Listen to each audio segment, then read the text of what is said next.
Today is Thursday, February the 15th, 2024, and welcome to episode number 83 of Rural Reliance with Canny Couple. I'm Julia. And I'm Aaron. We're a small homestead family in rural Southwest Virginia that work every single day, be more self-reliant, less dependent on outside sources, merging homesteading and frugality. Yeah, and today I was like, oh gosh, what are we talking about? Even though I've read over it. But we're going to talk about, seed starting and is it right for you and your family? You always hear all the homesteaders saying, got a seed start, got a seed start. Well, maybe not. It might not be right for you, and that's totally cool. There's no shame here. No shame at all. Because we understand. Mm-hmm. We understand what it's like to not be full-time homesteaders. Right. We understand what it's like to work 40-hour jobs and then try to add one more extra thing to your list of things to do. So we're going to go over each of the pros, the cons of seed starting and help you determine if it's right for you or not. And if we forget anything, leave those in the comments below. Yeah, and would really appreciate if you're on YouTube hitting that subscribe button as well. Absolutely. So garden season's here. It's upon us. Starting. Right. We're right now at the time for our area where if you're going to seed start, it's now. Right now. So I'll be seed starting this week. I already got our little pots. We're ready to go. Ready to actually get that thing started. And we'll be doing a video showing you our new seed starting setup here in the next couple days. That'll drop. And I'm really happy about it. Happy about having it upstairs. Not downstairs. Not downstairs. It was upstairs not last year, but the year before. Yeah. But now we have our homestead room, kitchen area. And that's kind of where my seed start stuff is. So it works out really nice for us. Right. But seed starting is not right for everybody. It's just not. And in all reality, we probably shouldn't have seed started until this year. Probably. It's probably true. We have had mixed results. We have. Our first years were terrible. Because of lighting. But we're going to get into that. So the first thing you have to consider is space. Seed starting really does take a lot of space. You have to live in an extremely well-lit area for you to be able to seed start in a window. It does not work for most people. It does not. I'm sorry. Unless you have a sunroom, 12 hours of sunlight. You could keep the heat up in the house to 80. It doesn't work. It just doesn't. You could get a little light, but if you're in a seed start, most people are seed starting not just a dozen plants, they're starting 50, 60, 80, 100 exactly. seedlings. If you're just starting a few, a windowsill might work. It might, but I can tell you personally, we've not had a lot of success with this. No, but we do not have a morning sunlight hit the windows. We only have afternoon. And that's more toward the summer anyways. Yeah, it's not a very good area for us. So you need space. And you can have a seed start set up as small as 2 feet. We actually use 2 feet wide shelving system. And this is great for a small space. But if you don't have a big enough area for this, or if you have littles running around your house, you're scared are going to pull that down. This is a concern because you have to have wiring, you have to have all the lighting. So this is something that does take up space. So space might be an issue because we do hear this a lot, especially people nowadays. Seems like houses are smaller, which they're really not. They're what they've always been. Just we've got more stuff. We've got more stuff, and you're used to seeing much bigger houses all over social media. That's what they're building. They're building bigger, better houses. We upstairs we have less than 1,400 square feet. So we know what it's like to have to kind of work with the space you have and figure it out. Make it work. So space is an issue. So if you don't have the space, that's okay. You can use your kitchen table, but if you eat at your kitchen table, that's something that you have to deal with. Yeah. It just becomes a lot to juggle. It does. It does, especially if you're in a smaller area. So just something to think about is space. But you can do it with as little as 2 feet. I'm going to show you how here in a video or two. Because it's about how wide ours are, 2 feet. And 2 feet by about 6 foot. maybe high. So they're high. 6 feet high Yeah. and probably like 15 to 12 inches wide, somewhere around there. They're really nice. But space is an issue. Electricity, if you've got that outlet attached to anything else, that's an issue. So you have other things. And that goes into cost. If you don't have a setup, it can feel like a lot of upfront costs. And I will tell you, we have wasted so much money on seed starting. From bad lighting choices to that cube setup I did. Yeah. I didn't even know what to call it. It wasn't a good idea. I thought it was a great idea because like it'll just fit right here in this corner. We had this odd corner that we never really used it for anything. I was like, well, we can just use this for the seed start. I'll set it up. It didn't work. It did not work. It was so bad. We wasted so much money. What we ended up doing for our current seed starting setup is we actually took Christmas money and we put that towards it. Yep. And we were really careful. We, did it step by step. But you not only have to think about your initial setup because it's going to be your biggest cost. Your lights, your shelving system if you go that route, whatever route you go. You have to think of your trays. You have to think of your seeds, your soil. What kind of soil are you going to use? All of these things. Are you going to make your own soil? Let me tell you, that ain't cheap. If you use like the potting mix recipes, like when we first started and Aaron put this together, I was like, oh my God, I think we spent like $100 just trying to, it couldn't even find half the stuff in these recipes. In our area, it was very hard to find some of the, I think we ended up with the vermiculture, didn't we? Method is what we ended up making that first year. Yeah, and we didn't have a lot of success with it, but again, we were very new to it as well. And our lighting system was awful. Well, it wasn't even the bad one at that point. That's true. You also have to think of electricity. If you're doing a heavy light system, it is going to cost you more money. Are you doing a timer system? How are you setting this up? If you have to pay for water, your watering system, all of these things you have to take into consideration. So if you're on a really tight budget, you really have to think about these things. Now, for us, it is cost effective. I'm going to do something like 60 to 80 tomato plants. Right. It is not cost effective for me to buy 60 to 80 tomato plants. It's not. I need to seed start. That's true. Because at that point, especially now, it's probably what some places probably charging. Like if you get the Bonnie ones, probably like $2 a piece, right? They're 5 for 10. That's what they were before, so $2 a piece. That was sale weekends. Those are sale weekends, and it's just not what we want to go with. That'd be $100 right there. It'd be more than $100. Well, 50 of them. Yeah, 50 of them would be $100. Yeah. And we do well over 50 tomato plants. Right, and that's not including even the peppers. It's not including the peppers. None of it. So for us, it is more cost effective to seed start. Yeah. And we do take that into consideration. But if you're only doing 5 or 10, you're just doing eating. If you're just like a back door, and that's fine. That's still a good thing to do. If you're not growing enough to put it away, it might not be worth it for you to buy the pack of seeds unless you really enjoy doing it. You're really good at it. But if you're new to this and you're just getting your feet wet, it's going to be much more cost effective for you to actually buy the plant and learn how to actually grow from a plant. Then you can start with your seedling because then you don't have as much upfront costs into it. Yeah. And it's also going to take your time, which is a cost. Time is money. Trust me. We are very aware of this. So, but there are costs associated. So you do have to take that into consideration. But like I said, for us and a lot of other homesteaders who are doing this to put food away for the winter, the fall months, it's definitely worth it. Like tomatoes for us, past 2 years we haven't had to buy any. It's been amazing. Yeah. It really has. But if you can get a good deal on tomatoes, like you have all these Amish auctions we see all the time. Mm-hmm.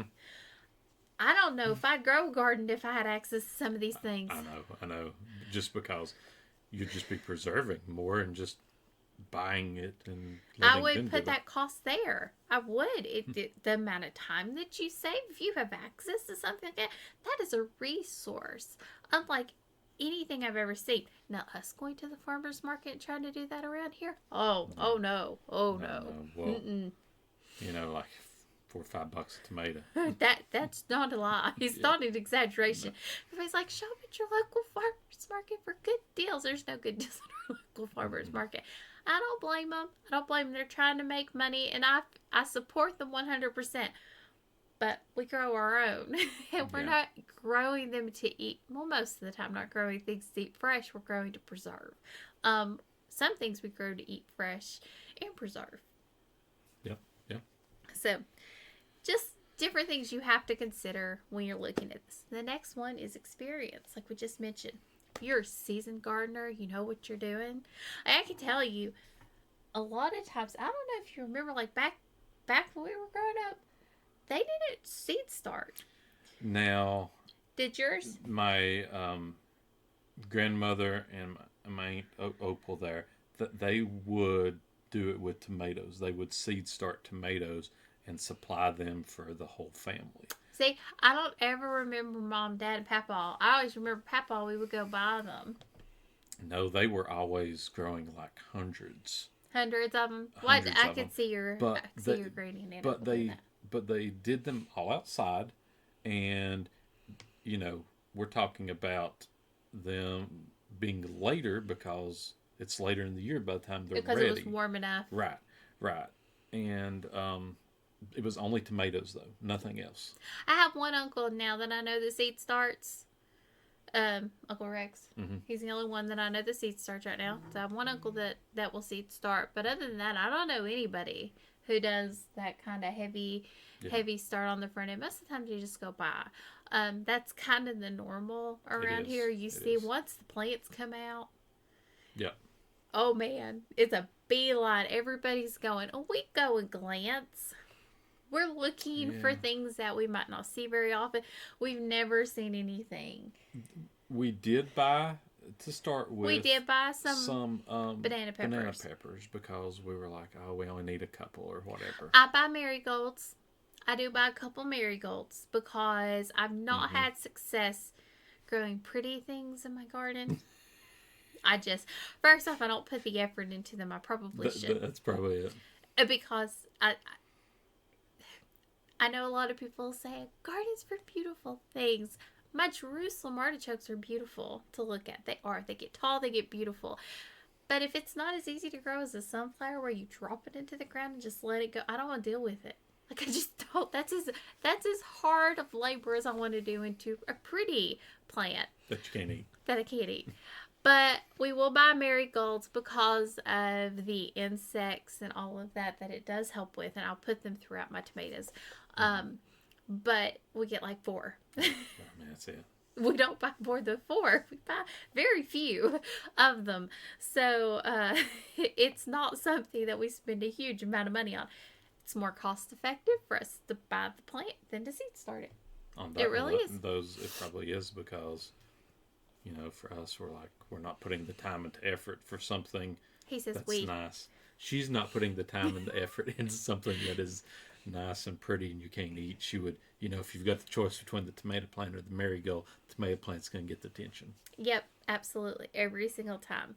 So experience, if you're new to this, you're new to homesteading, you're getting your feet wet, you have containers outside, things like that, where you don't have a lot of room to put 50 or 60 or even 20, 10 tomato plants, you're only going to grow 1 or 2. You're going to be better off just buying your plant. Yeah. You really are. In all reality, and if you're brand new, let's just go buy the plants. See if you can see what you need to do to your soil. Yes, and to see what you even like. Yes. Like, make sure you try these. This is something we're not telling you anything we have not done and made massive mistakes on. We built a greenhouse that we thought we were going to start all these seeds in, and we wasted so much money. Harbor Freight one. And we've got to redo the greenhouse. Yeah.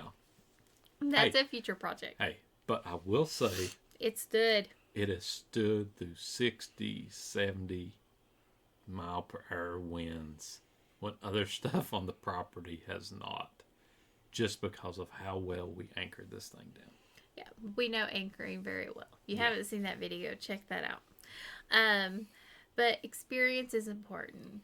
These things, like, we have a very hands-off approach to gardening, which I know a lot of seasoned gardeners would disagree with. We don't like to do a lot of the pruning, a lot of the extra work a lot of people put into their gardens. We just sort of get it to where it needs to be, weed it until it's big enough to outgrow the weeds, and then kind of let it do its thing.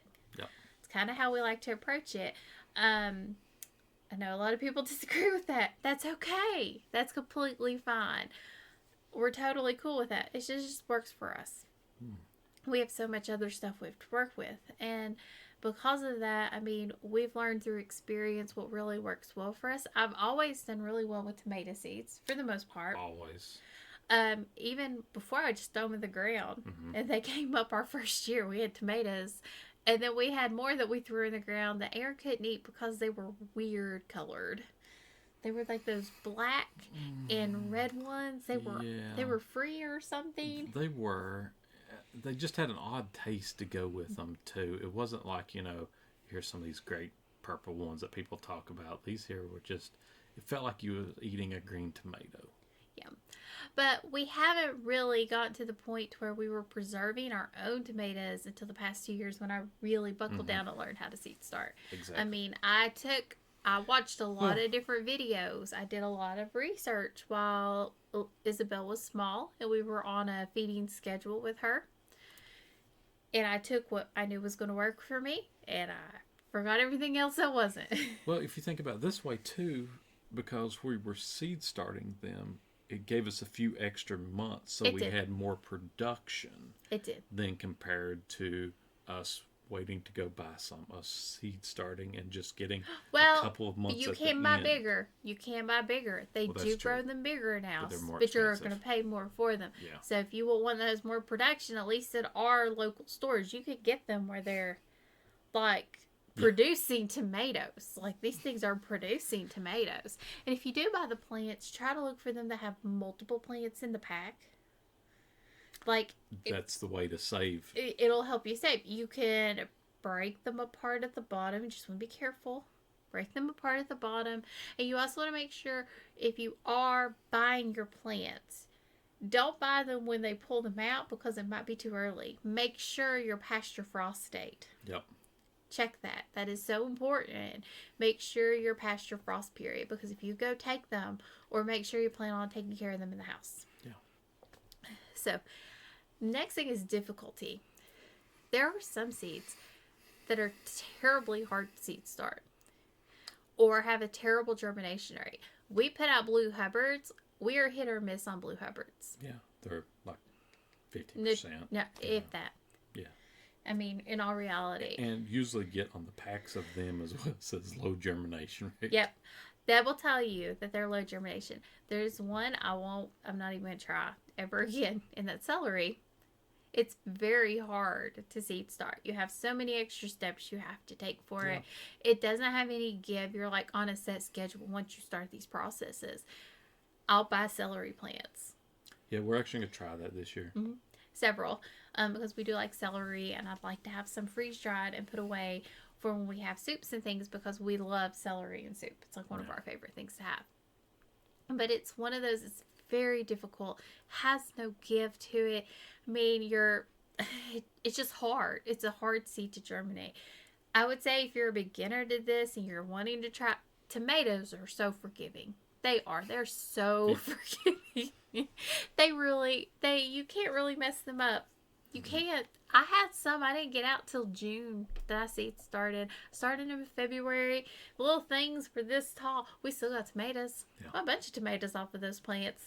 Yeah. And they grew huge. Yeah, the reason we couldn't get them out to then was because our bed that we put them in, the contractors were working around. So it was like, they're just going to step on these. So we was like, let's just Put Set on the them right ground. here. Set 'em- Set them right here. They're getting sun. Yep. We'll water them, but they weren't stunted because they needed to be in the ground. Exactly.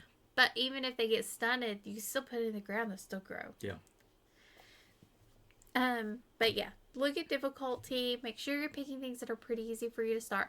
I would also say they say you could seed start a lot of seeds, but some of them are just better to sow. Watermelon, summer squash, winter squash. I mean, you can make some amazing plants seed starting them, but I will say We've not had as much. they don't after you transplant them, they just don't do as good. Sorghum was a waste of time when we seed started Sorghum them. was a waste of time. Yes, that's one I would not recommend. That we tried corn once seed starting, That just to didn't see work what out it well did. either. Yeah, definitely not interested in that again. We've really learned what works for us and what doesn't. And there's just some things that just don't work for us. It's just not worth the time and effort you put into it to try to get a few extra weeks on it. But especially like your summer squashes, they have such short time frame anyways, like your 8 balls. Like 35 days, and they germinate so fast. There's no There's need. no reason for me to seed start those. There really isn't. So last year we didn't seed start any of the winter squash or the Summer. summer. We had amazing crop. Yeah. We did seed start some watermelon. They didn't really do No, anything. the ones we planted They were beside the them ones. did better. Yep. So we were trying to test to see which one worked better for us because we had some luck with seed starting melon plants and squash plants. Last year was a test year. We found out these plants are much easier just to drop them in the ground, let them go. Yeah. And then the last thing is going to be time. And we're looking at this for multiple things. So, you're like, okay, we're going to put a garden in. It's May. You don't have time, depending on where you live. Well, if you live in, where we are. lower Texas, California, Florida or something, maybe. If you live where we are, you do not have time to seed start in May. It's too late. Too late. You have to seed start February. I mean, that's just... You might have time to do a second crop of tomatoes, maybe for... If it's like one of that comes on at the same time, it's an early producer, depending on your tomato variety. But for the most part, I wouldn't even bother with it. I'd just go buy your plants. Right. I really would. It'd be so much easier. The next thing you have to look at is your work schedule. So, I'm not going to lie to you. I shouldn't have been seed starting with the way we were working the past several years. It took so much time. Yeah, it did. But for us, it was not cost effective for us to go buy these plants. It wasn't. We were trying to save money. We were trying to do this the way to be self-sustainable, to learn this process, to, raise our own food. I mean, that's part of it too. And it was just, it killed me time-wise because it's just something else. It takes more of the time that I didn't have because the garden, getting those plants where they need to be and all that's my responsibility on our homestead. It's what I'm really good at. Aaron's better at other things. And this is just sort of a duty that's kind of fallen on me. And I'm okay with that. But if you are both working 40-hour work weeks plus 40-plus hour work weeks like we were, it can be hard to work this in because it does take time. We would try to do them on a weekend or at night, after work. Travel. If you travel, now you can set it up so that it has an automatic timer. We don't do that. We don't like that personally. We don't like anything automated like that personally, not lighting or anything like that. Right, from electricity standpoint and everything. It doesn't work for us. But, like, how are they going to get water? Unless you have an That's automatic... something you have to worry about. An automatic water, or you're going to have your neighbor come over. You're going to have a relative come over. That's... Hey, did they do it right? Did they give it too much water? Etc. So it's just something you need to think about. Do you have kids that are going to be part of it or in the middle of it? Something else you have to deal with while you're trying to seed start? It's just, there's a lot of different things you need to think about. It's great to get a head start. You can put systems into place that are going to help you save time in the long run, but it does take time. It does take time. It does, take your attention. You have to watch these as they get bigger. You have to repot them. And you just have to keep nurturing them, especially if you live in an area like us where you can't put them out for a certain period of time. I can't put these things out till around April. Right. That's when I start my hardening off period. We've tried before in March and got everything killed. Well, not seed starts. Well, not seed start, but plants. Plants, we did. We put plants in the ground in March. We did. I mean, we thought we were past it. We weren't. We were trying to get a head start. Hey, get that freeze. I mean, most of the time you're going to get one for us in our area in April. But, that could be a year that you don't. But is it worth it to lose all the plants then? Yeah. Well, I mean, I was thinking more of like the actual process of seed starting itself. You have where you put them in, your little pots, then you move them up to the bigger pots, and then before you can set them out, they have to go through a hardening off period because you can't just take them from inside to outside.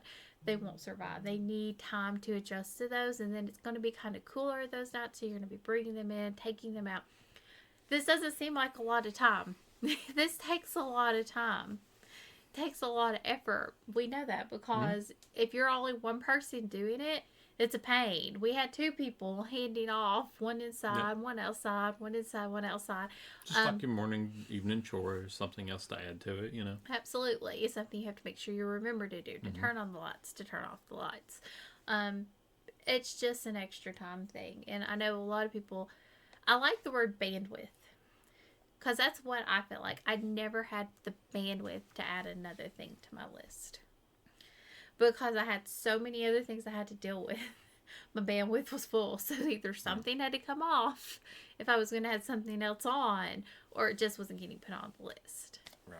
Versus time. I don't have the time. It's really the bandwidth. Do you have the bandwidth to add another homestead chore to your list? Especially if you have animals and all these other things that you're trying to do. Because a lot of homesteaders, especially beginning homesteaders, jump right into a lot of really big projects. Like we jumped into not animals, but into trees and bushes, like to the extreme. Yeah. Like hundreds of trees and bushes to the extreme. So we understand it.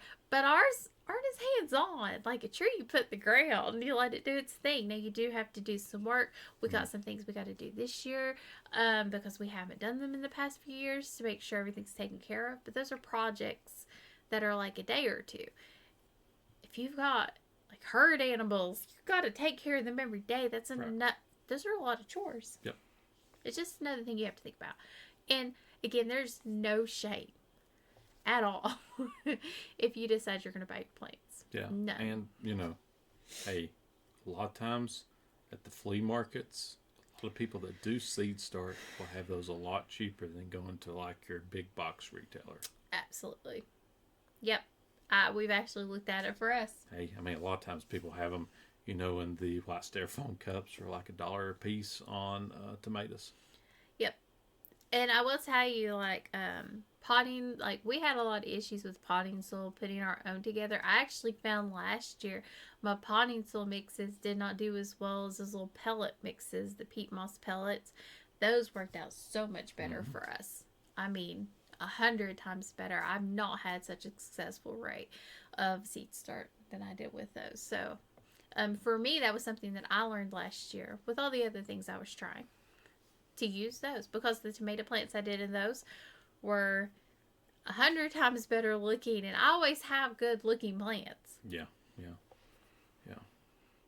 So, what do you think people need to consider?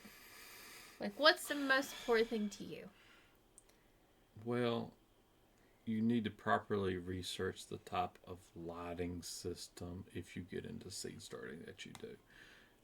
All these little LED grow light type of things, most of them don't work. We know, we bought like 30. They're like a gimmicky thing that they're trying to get you to buy. Like, oh, look here. You actually have to have a good, seed starting grow light type of thing for your stuff. One that is not just yay big or yay big, something that's like this length at minimum. That was a game changer for us. Yeah. Once we got the lighting on point and changed that up, and I'll show you my system and how we've got it worked and a few of the things I've changed this year. I mean, that has been an amazing game changer for us. I would say for me, really look at your cost and time. Time is money and it is cost. And maybe you seed start some plants and you buy others. Or maybe you seed start enough and one of those people that set up at the flea markets to sell extra. Absolutely, to offset your costs. Yeah.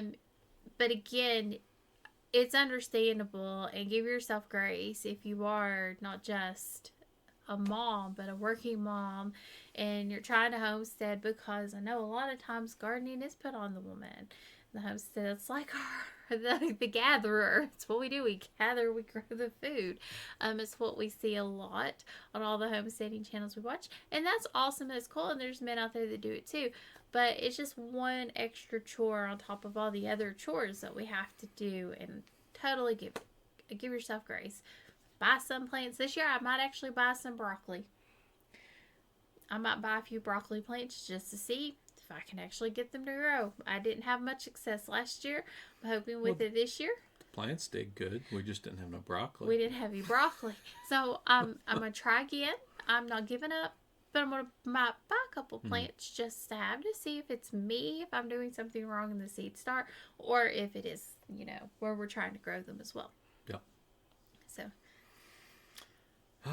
Well, if you got any comments, questions, anything you want to hear on a future episode, send them to thecannycouple@yahoo.com or leave them below in comments on YouTube. And just so you know as well, we do try to have it set up where our YouTube streams, our videos are put on Rumble and Odyssey as well. So we are on other platforms if you prefer those over YouTube.